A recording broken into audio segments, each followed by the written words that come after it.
Morning guys. एक और दिन की शुरुआत करते हैं। शनिवार, सैटरडे, वीकेंड और कॉर्पोरेट के लोगों के लिए तो मोस्ट अवेटेड दिन होता है ये। एक वीकेंड एंड संडे। और कल के ब्लॉग में तो भी सेम वही रिस्पॉन्स, कोई ज़्यादा व्यू नहीं, ज़्यादा तो क्या व्यू ही नहीं है। एंड कमेंट वगैरह तो चलो पर ठीक है, जैसा मैंने पहले ही कहा है, हम अपनी तरफ से एफर्ट्स लगाते रहेंगे, बाकी आप लोगों के ऊपर है गाइस। तो गाइस सेम वही जर्नी आज भी जयपुर से जस्ट मेरी सोसाइटी से निकला हूँ and then up to Mohali. थोड़ा आज टाइम पे हूँ, मैं जल्दी निकल गया हूँ। लेट्स सी क्या बातें कर सकते हैं हम लोग। तो गाइस जैसे मैंने आपको बताया था कि 30th को मेरी एनिवर्सरी है एंड स्टिल हमने कोई प्लान नहीं किया है। Happen I think last 10 years में ऐसा पहली बार हुआ होगा जब हम लोग इस तरह से अनप्लान्ड हैं। तो बेसिकली रीज़न ये है कि कोई प्लानिंग हमने इसलिए नहीं करी है क्योंकि आरसी जो मेरी डॉटर है उसकी कॉलेज का एडमिशन चल रहा है और एकदम बिग टाइम है। आई थिंक नेक्स्ट 2 वीक्स में उसकी ऑनबोर्डिंग होनी है, तो काफ़ी ज़्यादा चीज़ें हैं जो लाइन अप करनी है बिकॉज बच्ची है, पहली बार हमारे से दूर हॉस्टल में रहेगी ग्रेजुएशन करने के लिए। सो एक उसको क्या बोलूँ मैं, सब तो आगे बढ़ते हैं, हमारे लिए तो आज भी वो बच्ची ही है। टाइम कैसे निकल गया। 2006 में मेरी शादी हुई थी। चलो आज अपने बारे में थोड़ा बात करते हैं। तो 2006 में मेरी शादी हुई थी एक बालाघाट के शहर तो क्या ठीक है, छोटा सा शहर है, एमपी का बॉर्डर है, अपना महाराष्ट्र उसका बॉर्डर है, गोंदिया बॉर्डर है और गोंदिया के नज़दीक बालाघाट है। एंड बालाघाट फेमस जो है वो काफ़ी फेमस है अपने फॉरेस्ट एरिया के लिए। और वहाँ पे एक नेशनल पार्क है, कान्हा नेशनल पार्क है। वैसे तो सराउंडिंग में उसके काफ़ी नेशनल पार्क हैं but most of the famous national park जो है कान्हा नेशनल पार्क। तो मेरी शादी हुई थी वहाँ से, बालाघाट से। मेरी वाइफ डिम्पल आपको कभी ब्लॉग में आएगी तो आपको जरूर मिलाऊंगा। तो उन्होंने MBA किया था and I am in job in Badri Himachal Pradesh. और मेरा बॉर्न प्लेस है रायरंगपुर उड़ीसा। सो मेरे फैमिली से काफ़ी लोग बालाघाट में हमारी इंगेजमेंट हुई थी।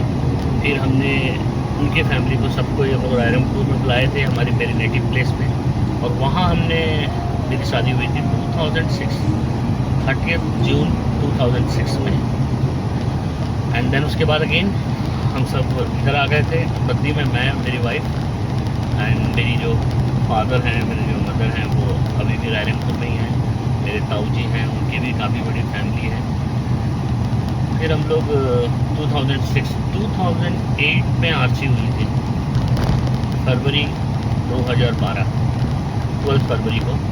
एंड एक छोटा सा हॉस्पिटल था साई रोड बद्री, जो बद्री में जानते हैं उन सबको पता होगा। साई रोड बद्री में एक सिद्धांत गुप्ता हॉस्पिटल, ये दो ही हॉस्पिटल थे, एक तो सिद्धांत था और एक गुप्ता हॉस्पिटल था। गुप्ता हॉस्पिटल के जो डॉक्टर्स हैं काफ़ी अच्छे हैं, हमारे साथ रिलेशन मतलब प्रोफेशनल तो नहीं लेकिन पर्सनली भी 2-3 बार उसे विजिट किए। काफ़ी अच्छे पर्सन हैं, दोनों हस्बैंड और वाइफ थे, काफ़ी अच्छे। मतलब उन्होंने हमारे फर्स्ट बेबी था तो काफ़ी अच्छा गाइड किया था throughout journey. And then उन्हीं के हॉस्पिटल में बाई सर्जरी आरसी हुई थी 12 फरवरी को। एंड आज वो दिन है, अब वो ग्रेजुएशन करने के लिए कॉलेज में जा रही है। क्या कोर्स कर रही है क्या नहीं कर रही है मैं आपको बाद में डिस्कस करूँगा। सो लेकिन फिर भी आप एक बच्चे को अपने सामने चलता देखते हो, बड़ा करते हो, बड़ा करने के बाद फिर वो हॉस्टल में जाएगी। कभी वो हमसे दूर तो कभी रही नहीं है, ऐसे छोटा मोटा टाइम में कभी नानी के पास चली गई हो तो ठीक है, लेकिन अदरवाइज तो कभी हमसे दूर इस तरह से रही नहीं है। आप पता नहीं कैसे रह पाएगी। सेल्फ डिपेंडेंट भी मैं बोलूँगा, मतलब मैच्योर काफ़ी है, नॉलेजेबल है, काफ़ी ज़्यादा सेल्फ डिपेंडेंट है। बट सेल्फ केयर के बारे में बात करूँगा कि अपना काम खुद करना, उसमें तो भाई बहुत पीछे है। वो वीडियो देखेगी तो किस करेगी ये क्या बता रहे हो आप, बट तो फैक्ट जो है वो फैक्ट है। तो गाइस पहुँच गया हूँ, जो मेन लाइटें हैं यहाँ से सीधा जाता है Patiala, and then I will take turn to right, जो एरोसिटी मोहाली का रोड है, नया रोड है, और यहीं से अपना एयरपोर्ट है। एयरपोर्ट यहाँ से सिर्फ 5 मिनट का रास्ता होगा। यहाँ से ये रास्ता सीधा जाता है एंड देन राइट पे टर्न करते हैं तो एयरपोर्ट आ जाता है, एंड सीधा जाएंगे तो मोहाली आ जाएगा। चलो, रोड देख लिया, भगत सिंह इंटरनेशनल एयरपोर्ट। भगत जी को मेरी तरफ से सख्त नमन। शहीद भगत सिंह, बहुत ज़्यादा इंस्पायर्ड हूँ उनसे, उनके लाइफस्टाइल से। उन्होंने जो हमारे देश के लिए किया है कभी भी कोई भूल नहीं सकता। यूथ को जो उन्होंने गाइडेंस दी है, मतलब कुछ लोग ही ऐसे भगवान भेजते हैं, भगवान के भेजते भगवान के फरिश्ते ही होते हैं, तो भगवान ही होते हैं वो, जो आज तक यूथ को मोटिवेट कर रहा है, इंस्पायर कर रहा है। उनके बुक्स पढ़ लो, उनकी स्टोरी देख लो। एक बार काफ़ी अच्छा है भगत सिंह, अमृतसर में है जो जलियांवाला बाग था, उनके जो एरिया है, भगत सिंह का घर भी है, शायद पंजाब में है। तो अभी तक तो मैं गया नहीं हूँ, लेकिन डेफिनेटली वहाँ जाऊँगा।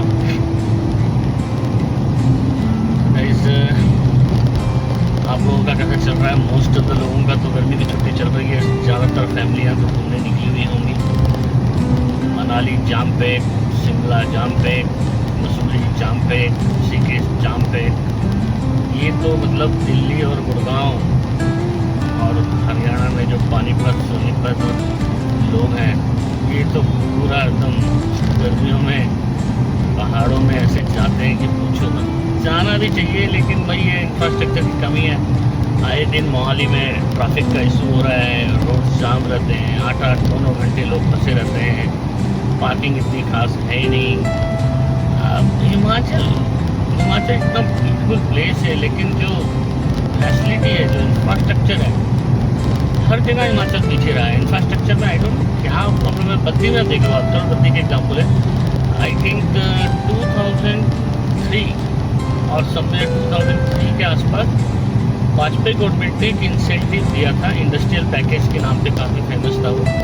तो उन्होंने डेडिकेटेड उसके लिए बद्दी, हिमाचल प्रदेश, जम्मू एंड कश्मीर एंड सिक्किम, जो बैकवर्ड एरिया है जहाँ पे इंडस्ट्री जाती नहीं है, उन एरियाज में उन्होंने इंडस्ट्रियलाइजेशन को प्रमोट करने के लिए, उनके यूथ को जॉब मिले, उसके लिए उन्होंने इंसेंटिव दी थी। जैसे कि उस समय सेंट्रल एक्साइज था, सेंट्रल एक्साइज उन्होंने 100% एग्जाम कर दिया था। इनकम टैक्स में भी बहुत बेनिफिट दी थी उन्होंने इनिशियल 5 ईयर्स के लिए। तो ये पैकेज टोटल 10 ईयर्स का पैकेज था।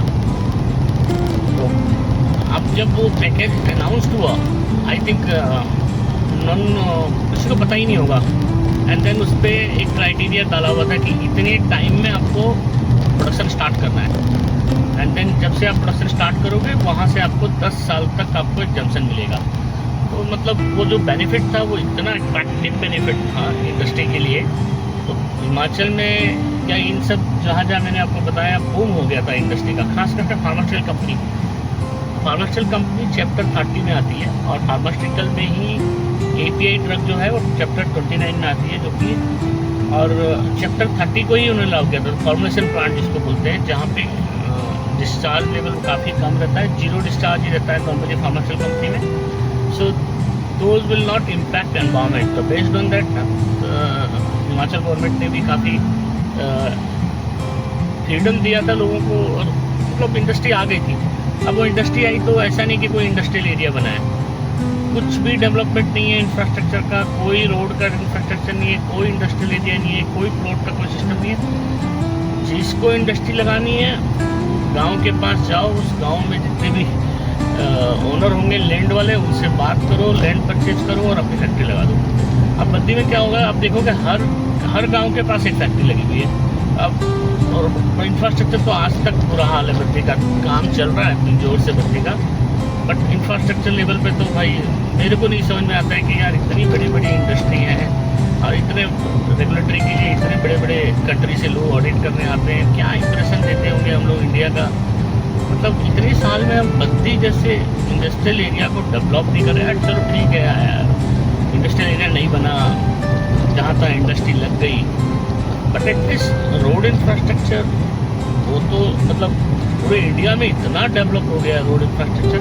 ये छोटा सा बेल्ट है इंजोर और बद्दी का, ये अभी तक काम चल रहा है। हालांकि ऐसा नहीं कि वहाँ प्रोजेक्ट नहीं है, काफ़ी प्रोजेक्ट हैं हाईवे के, बट स्टिल। और बद्दी का जो इनसाइड एरिया है वो तो आप मतलब आई डोंट नो क्या बोलूँ हिमाचल गवर्नमेंट को। पहुँच गया हूँ एयरपोर्ट का सेंटर पॉइंट है यहाँ। अभी जहाँ से मैं क्रॉस कर रहा हूँ, यहाँ से राइट लूँगा तो एयरपोर्ट पहुँच जाऊँगा और सीधा फिर अगेन मोहाली की तरफ जाऊँगा।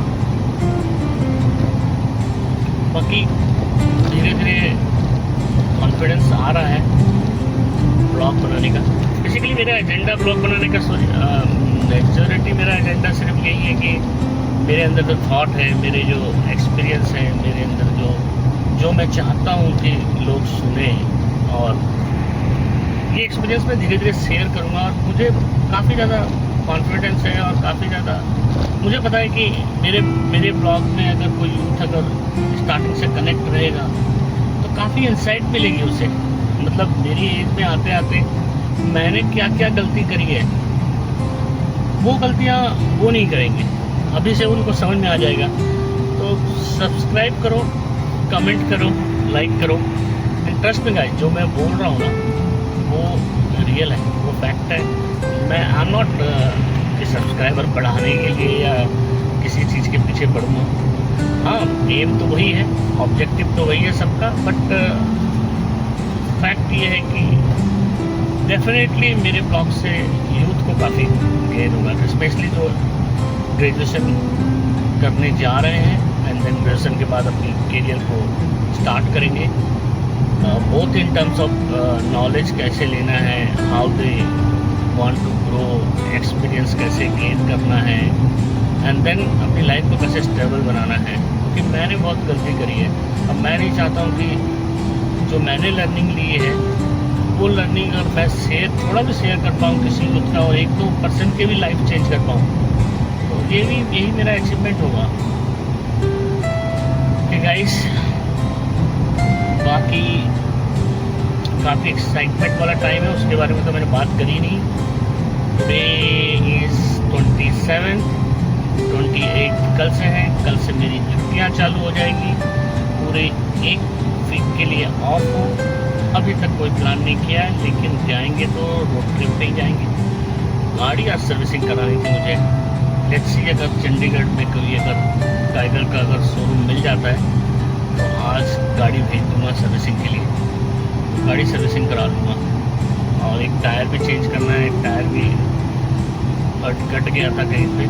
लास्ट टाइम जब लुधियाना गया था तो पूरा टायर में एकदम मतलब डैमेज ही हो गया वो टायर, तो वो टायर भी रिप्लेस करना है। अभी तो स्टेपनी लगा रखी है। अभी प्लान है आज प्लान करना पड़ेगा। ऑफिस में भी काफ़ी टाइट शेड्यूल है, क्योंकि 1 हफ्ते की छुट्टी में जा रहा हूँ, तो काफ़ी टास्क हैं जिनको ड्यूरिंग दोज डेज मेरे को मॉनिटरिंग करनी है, उसकी भी लिस्टिंग करनी है। तो काफ़ी हेक्टिक डे है, बट ठीक है यार, मुझे तो यही लाइफ पसंद है। पता नहीं, एक सिंपल ग्रेजुएट होने के बाद भी मैं सेटिस्फाइड हूँ। मैं जहाँ खड़ा हूँ, मैं जहाँ हूँ, जहाँ मैंने गेन किया है। मेरे बैकग्राउंड के बारे में मेरे जो फैमिली वाले हैं, मेरे जो क्लोज फ्रेंड, वही लोग जानते हैं। और हम जिस बैकग्राउंड से आए हैं, उस बैकग्राउंड से यहाँ तक पहुँचना, मैं अपने आप को तो भाग्यशाली मानता हूँ। मेरे दादाजी का आशीर्वाद हमेशा रहा है मेरे ऊपर काफ़ी ज़्यादा। मेरे दादाजी एक प्रभावशाली व्यक्ति थे। एक टाइम पे वो पुजारी थे, मतलब हमारे मंदिर में, हमारा खुद का मंदिर था, तो वहाँ पूजा करते थे वो। और मतलब बात करते करते भी उनका चेहरा मेरे सामने आ रहा है। मतलब काफ़ी इंस्पायर्ड हूँ उनसे, मैं उनके लाइफ से, उनके थॉट प्रोसेस से। मतलब इतने मतलब उनका डिसिप्लिन लाइफ में, उनको मतलब इतना डिसिप्लिन, और डिसिप्लिन मतलब हर दिन एक रूटीन। डेली सुबह 3 बजे के आसपास वो उठते थे, वॉक करते थे, नदी जाते थे, नहाते थे। मतलब हमारे यहाँ पे भोर में 4 बजे एक आरती होती है, वो आरती करते थे। मतलब मैंने तो अपनी लाइफ में थ्रू आउट जितने भी साल के साथ रहा, कभी ऐसा देखा नहीं किया किसी एक दिन वो एक भी दिन फेल हुए होंगे अपनी रूटीन में। त्रिकाली संध्या करते थे। जो पंडित आदमी हैं, जो पूजा पाठ करते हैं, वो समझ पाते हैं कि त्रिकाली संध्या करना, तीनों टाइम संध्या गायत्री करना कितना टफ है।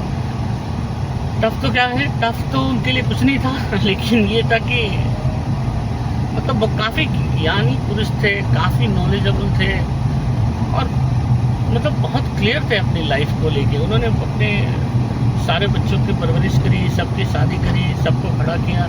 हमारे चाचा ताऊ और मेरे पापा मिला के अराउंड 6 भाई, 6-7 भाई हैं।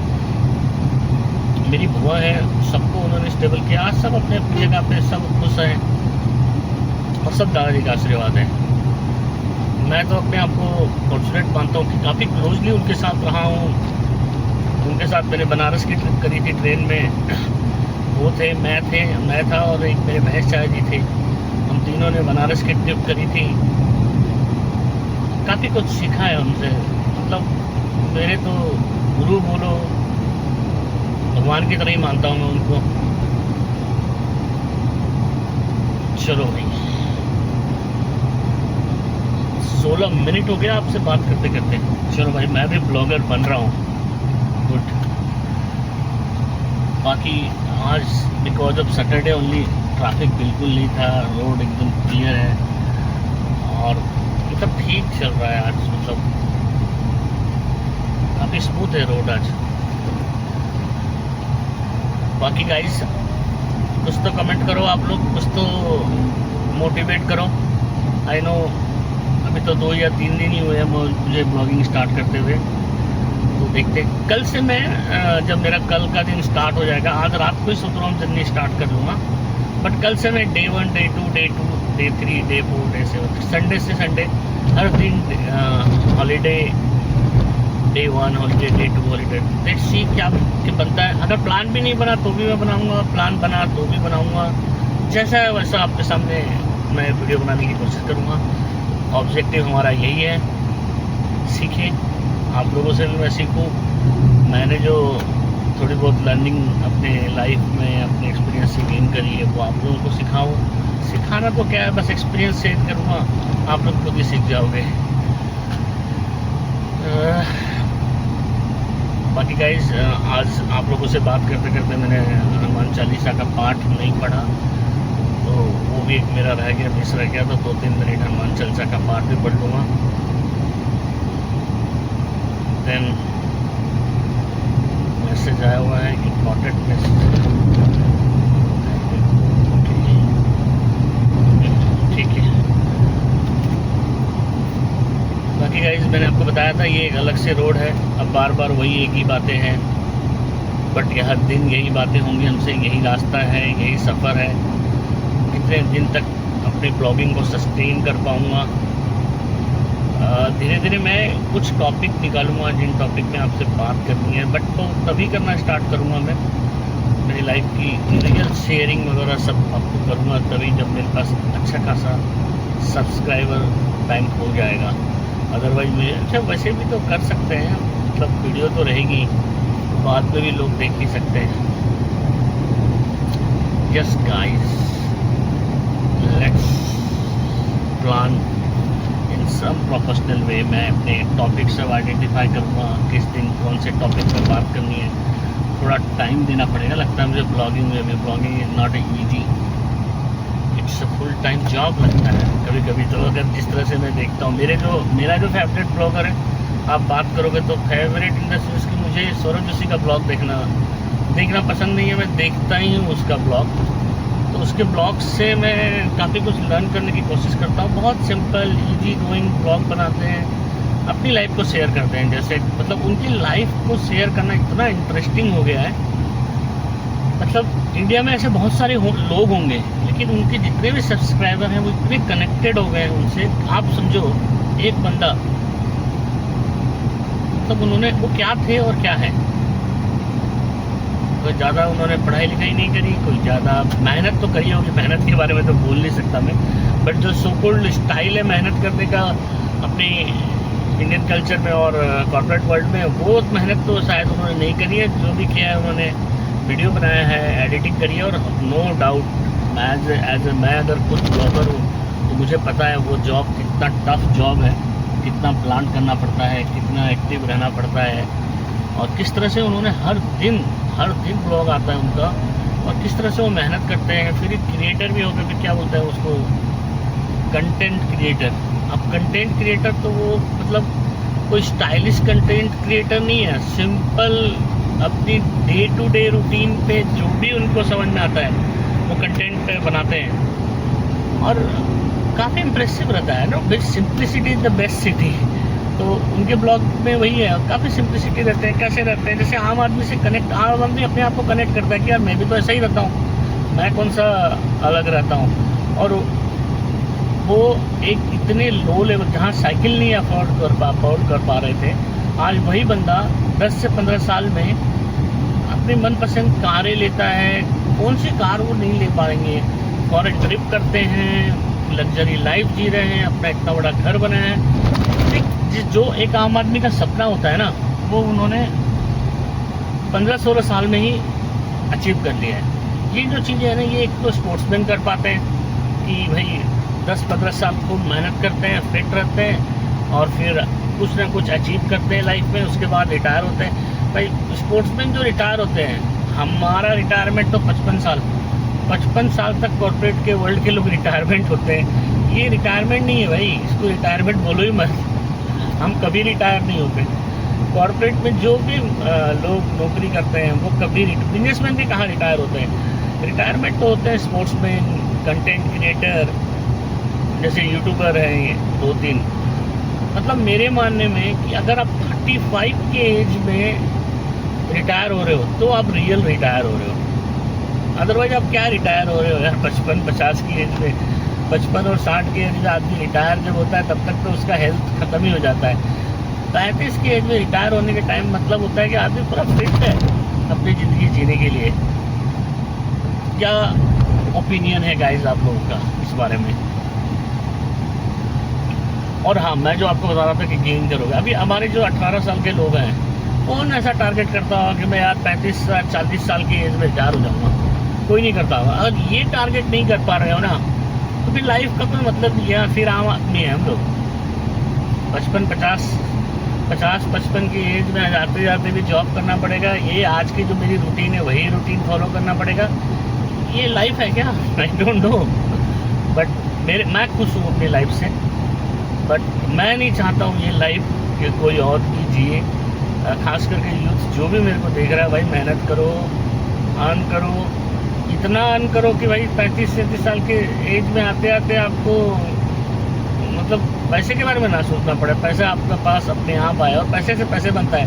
जितना पैसा आपके पास रहेगा ना, उससे ज़्यादा पैसा अपने आप ही बनता रहेगा। बाकी कैसे उसको अचीव करेंगे, काफ़ी इंटरेस्टिंग है। बहुत सारे ज्ञानी लोग हैं यूट्यूब में भरे पड़े हैं, बट रियल लाइफ में कैसे आगे बढ़ना चाहिए, काफ़ी इंटरेस्टिंग टॉपिक है। मतलब जो भी हो सके मैं अपनी तरफ से ऐड करूँगा वैल्यू। अगर ऐड कर पाया किसी की लाइफ में तो अचीवमेंट है मेरे लिए।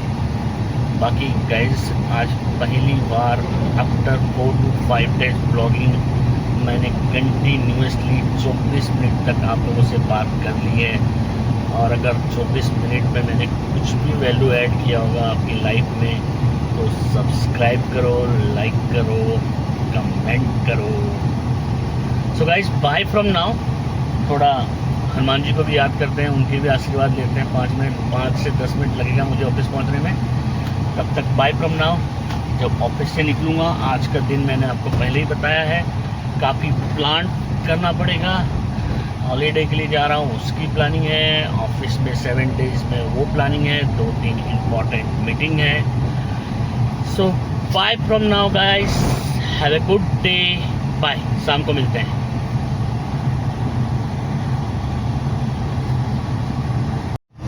गुड आफ्टरनून गाइस, कैसे हो आप लोग? भाई जस्ट ऑफिस से निकला हूँ, मतलब आप समझ लो अभी सैटरडे है ना आज, तो अराउंड नेक्स्ट मंडे ज्वाइन करूँगा। तो 1 वीक हॉलीडे।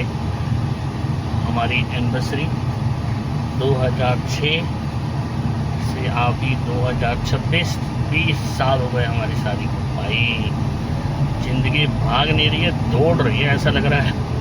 हाँ, अभी फील कर रहा हूँ। गांव से आया था जॉब करने के लिए, यंग था, 20 साल निकल गए शादी को। क्या बात है यार भाई। एक तो गर्मी, गाड़ी में बैठा तो 46 डिग्री टेम्परेचर दिखा रहा है आउटसाइड मोहाली में। भाई पसीना पसीना हो गया, फुल एसी करके रखा हूँ। उसके बाद भी जो हालत है हॉरेबल। कि कौन है जिम्मेवार इस ग्लोबल वार्मिंग की? ग्लोबल वार्मिंग का जिम्मेवार कौन है? आप, मैं या हम सब? बुरी हालत हो गई। अभी ये सिचुएशन है यार, हमारे बच्चे अब जब 10-15 साल बाद क्या हालत होगी उनकी। Can you imagine it? 50 degree में बंदा कंटिन्यूसली अगर 1 घंटा रह ले ना 50-55 के आसपास, तो सांस लेने में तकलीफ हो जाती है आदमी। हम तो रह ही नहीं पाएंगे ऐसा लग रहा है। 50 डिग्री कैसा बना दिया हमने अपने धरती को। पेड़ काट के शहर बनाए जा रहे हैं, पेड़ काटे जा रहे हैं। हमें पेड़ लगाने का टेंशन नहीं है। एग्री हो आप लोग मेरी बात से? नहीं, मैंने तो कम से कम पेड़ प्लांटेशन में तो हमने यार जो भी इनिशिएटिव है उसमें बढ़ चढ़ के पार्टिसिपेट किया है। सोसाइटी में भी, कंपनी के बाहर भी। कम है यार, बहुत कम है। कितना भी एफर्ट्स लगा लो इन सब चीज़ों के लिए कम है। सिंसियरली अपील है यार आप लोगों से, सब्सक्राइब मत करो, लाइक मत करो, कमेंट मत करो, लेकिन पेड़ लगवाओ यार। पेड़ लगवाओ। जहाँ मौका मिले वहाँ पेड़ लगाओ। उन पेड़ को पालो, पोसो, बड़ा करो। आप बिलीव नहीं करोगे, ये इतना इम्पोर्टेंट है ना, इतना इम्पोर्टेंट है। हर कोई एक सिटीजन के लिए ना टॉप 10 रूल आने चाहिए कि एज ए सिटीजन अवार्ड मिलना चाहिए इंडियन गवर्नमेंट की तरफ से, जो ये पैरामीटर को अचीव कर रहा है।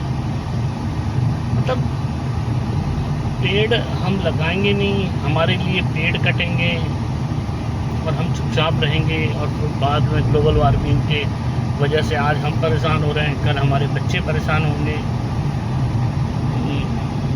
चलो, एयर कंडीशन के लिए भी एसी लगाएंगे, एनर्जी लॉस होगा, चलेगा यार।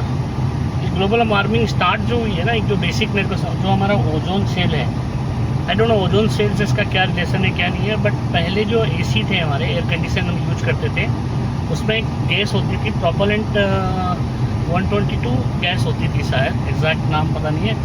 वो गैस जो है ना, जो हम यूज करते हैं, वो जो हवा में निकलता है, वो जाके हमारे ओजोन सेल को डैमेज कर रही थी क्या? बहुत डैमेज कर गई। यूएस ने इनिशिएटिव लिया और जितने भी वो जहाँ वो गैस बनते थे, जिस इंडस्ट्री में बनते थे और जहाँ उसका कंजप्शन था, उसको कम करने के लिए यूएस ने इनिशिएटिव किया और यूएस ने फंडिंग करी है बहुत लोगों को। फॉर एग्जांपल, मैं जिस कंपनी में पहले था, उस कंपनी में इनहेलर प्रोडक्ट के लिए हम वो गैस यूज करते थे। उस गैस को बंद करके जो 134A जो ओजोन सेल में जिसका इम्पैक्ट नल है या है ही नहीं, उस गैस को यूज करने के लिए यूएस गवर्नमेंट ने हमें पैसा दिया कि जितना भी आपके पास प्रोपेलेंट हुआ 227 है, उन सबको आप डिस्ट्रॉय कर दो, डिस्कार्ड कर दो, और जो आपको फैसिलिटी मॉडिफाई करनी है उसका हम पैसा देंगे। और यूएस ने हमें पैसा दिया कि आप अपनी मशीनें चेंज करो, अपने सिस्टम चेंज करो, जो इन्वेंट्री पड़ी है वो इन्वेंट्री सारी डिस्ट्रॉय करो और हमसे क्लेम करो, हम आपको पैसा देंगे। यूएन की एक संस्था थी, उन्होंने दिया था। तो मतलब डेवलप्ड कंट्री, यूनाइटेड नेशन ने धरती के लिए बहुत कुछ किया है। मतलब उनके पास जस्टिफिकेशन है, उन्होंने अपने मतलब खुद, आई डोंट, हाँ यूएन अलोन तो नहीं करती होगी, बहुत सारी कंट्री फंड करती होगी इन सब चीज़ों को, बट ये एक इनिशिएटिव था उनका, जिससे ओजोन सेल में जितना डैमेज हो रहा था लास्ट, जो एवरेज लास्ट 20 ईयर्स का था, लास्ट 3 to 4 ईयर्स में कम हुआ है। आई डोंट एग्जैक्टली, मैंने बाद में उसकी रिपोर्ट वगैरह देखी नहीं है, बट है। बट जो सिचुएशन यहाँ पे है, हालांकि गर्मी चल रहा है, गर्मी तो रहेगी, बट इतनी, मैंने तो मतलब इतनी गर्मी नहीं देखी यार, मेरे हिसाब से लास्ट 20 ईयर्स में सबसे ज़्यादा फील हो रही है इस बार गर्मी। गाइस जैसा मैंने आपको बताया, सुबह मॉर्निंग में यार काफ़ी अच्छा डिस्कशन हुआ है हमारा। डिस्कशन मतलब वन साइडेड मेरी तरफ से हुआ है। आप लोग जब उसमें कमेंट करोगे तो आप लोग भी उस डिस्कशन का पार्ट बन जाओगे। सब्सक्राइब करो यार, मोटिवेट कम से कम करो थोड़ा तो। Subscribe me, comment and like. So guys छुट्टी चालू, अब देखते हैं। कोई प्लान नहीं है अभी तक भी, कोई प्लान नहीं है। तो मैंने जैसे सुबह बताया था, this is first time ever last 10-20 years में आई थिंक कि जब हमारी एनिवर्सरी में अभी तक कोई प्लान नहीं है। ओ भाई गाड़ी आ गई थी सामने। मतलब रोड में सेफ्टी तो यार, ये हाईवे के बीच से गली निकली हुई है, वो गली से गाड़ियाँ आ जाती हैं और वो कभी आती हैं रॉकेट की तरह एकदम, एंड देन हमें संभालना पड़ता है। गाइस चलो एनिवर्सरी के लिए विश कर देना भाई, उसके लिए तो कमेंट करोगे। कितने करोगे यार, 8 तो सब्सक्राइबर हैं 8 सब्सक्राइबर हैं, क्या बात है। एंड सूरज जोशी ने अभी last month 40 million 4 crore subscriber के लिए केक काटा है। मैं कब 1000 के लिए काटूँगा आई डोंट नो। अरे भाई चलो, बट एक मौका तो यार आप लोग सब्सक्राइब करने में मुझे तो कोई तकलीफ नहीं होती। मैंने तो करीबन 200-300 लोगों को सब्सक्राइब कर देता हूँ मैं। मेरा पैसे तो लगने नहीं है सब्सक्राइब करने में। जब वीडियो देख ही रहा हूँ तो सब्सक्राइब करने में मुझे क्या प्रॉब्लम है। पता नहीं आप लोगों को होती है, कैसे होती है, क्यों होती है, आई डोंट नो। बट देखो यार, थोड़ा रिजल्ट दो, कुछ तो वायरल हो जाए। थोड़ा पीछे की फ़ोटो दिखाऊँ आपको, 1 मिनट। हाँ